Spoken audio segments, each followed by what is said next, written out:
બધા હમણાં પીધેલા છે તેમને ઉઠાઈ લેવો. આ ગાડીને કેટલું નુકસાન થયું છે, અમારી પર હુમલો કર્યો છે એ લોકોએ. એકદમ શાંતિથી અહીંયા 1 કલાકથી તમે અહીંયા ગાડી અમને ગોલ ગોલ ફેરવો છો. એટલે તેમને હંધાવા માટેનો ટાઈમ આપો છો તમે લોકો.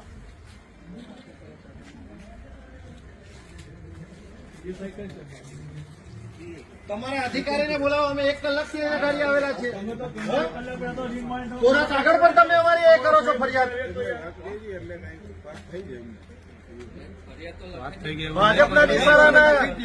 ભાજપના ઈશારે આ બુટલેગરોના ઈશારે તમે અમારી રાહ જોવો છો. તમે અરે ભાઈ આટલી ગંભીર ઘટના થઈ છે ને તમે ધારાસભ્યનું બી લખાયું હતું ત્યારે તમે ધારાસભ્યને તમે એરેસ્ટ કરી શકતા હોય છો. તો આ તો બુટલેગરો છે. પછી બુટલેગરોને પકડવા માટે તમને અરજીની રાહ પાછળ જ આવ્યા હતા આપડી. એક કલાક અમારી અરજીઓ સ્વીકારવા સુધી 3 વાર હુમલો થયો છે બુટલેગરો દ્વારા. એ બુટલેગરો 15 થી 20 જણની ટોળકી છે ત્યાં આગળ. એમને બધાને લઈને આવો અહીંયા. ગાડીઓ તમારી અહીંયા ખૂણામાં અમને વાતો કરાવો. જોવા માટે આ બધી ગાડીઓ પ્રજા સુરક્ષા માટે તમારી પાસે હપ્તા આવે છે એટલે તમે એમને પકડવા નથી જતા એ બુટલેગરોને. આ ગાડીઓ કાઢો.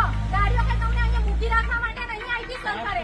આ નર્મદા પોલીસ તમે આ જો આ એ લોકોના ધંધા નર્મદા પોલીસ શું કરે છે જો.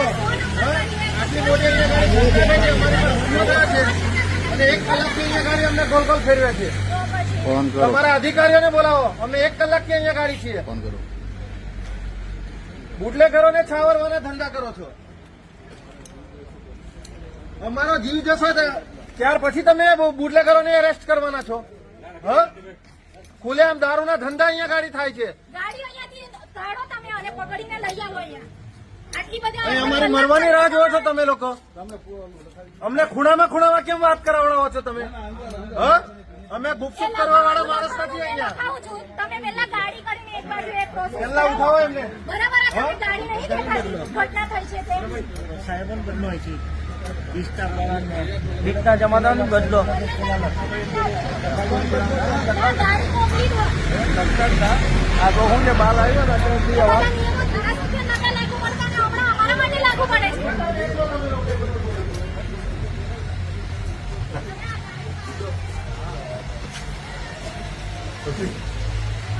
ભાજપના પટ્ટા પહેરી તો આ પોલીસ સ્ટેશન ખાલી છે. અહીં ગયા છે પોલીસ સ્ટાફ બધા. અહીંયા ગાડી બોલાવો એમને.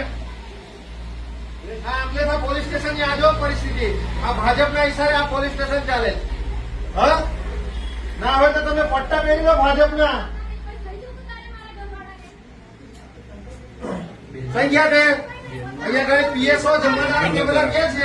કશું થઈ જાય તો તમે તો હાથ પર હાથ અહીંયા પોલીસ સ્ટેશનની ચેમ્બરમાંથી ઉઠવા માંગતા નથી. એમને પકડી લાવો તાત્કાલિક ધોરણે. કઈ ઘટના બની તો પછી ટાલતી રાહ દેખો છો તમે. એમને બધાને હપ્તા જાય છે. પેલી અરજી નથી લખાઈ કે કશું નતું લખાયું. એ ઘટના આપણા નર્મદા જિલ્લાની છે ને. તો તેને કઈ ગાડી એરેસ્ટ કરી લીધા હતા. અમે પોતે પણ સાક્ષી છે. અને એ બુટલેગર માટે તમે અરજીની રાહ દેખો છો. આ અમે નહીં ચલવી લઈએ. અમારો અવાજ દબાવવાની કોશિશ નહીં કરવાની. પોલીસ કર્મચારીઓ ક્યાં છે અહીંયા ગાડી? લખવા માટે તમે કલાક કરો એટલે કલાકમાં એમને હંતાવાનો અને બધી રફેદફી કરવાનો ટાઈમ મળી જાય. એટલે તમે અહીંયા ચેમ્બર પર 1 કલાક અહીંયા અવસરમાં આડા રહેજો. નોકરી કોની છે સાહેબ? કોની નોકરી છે? કોની જોડે વાત કરવાનો ફરક પડી જાય છે હમણાં. અહીંયા ઘટના બની છે તેના તમારે ફોન પર વાત કરવાની રહી જાય છે.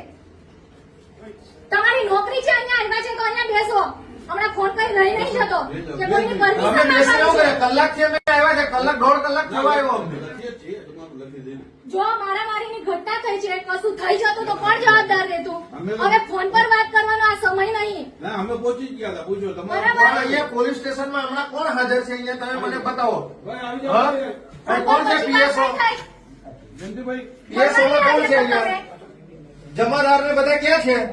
તઈ ગાડી પોલીસ વાળા આવ્યા હતા તે હેલ્મેટ કરીને આવ્યા હતા. અમે આવ્યા ત્યાર પછી 15-20 મિનિટ પછી ત્યાં આવ્યા.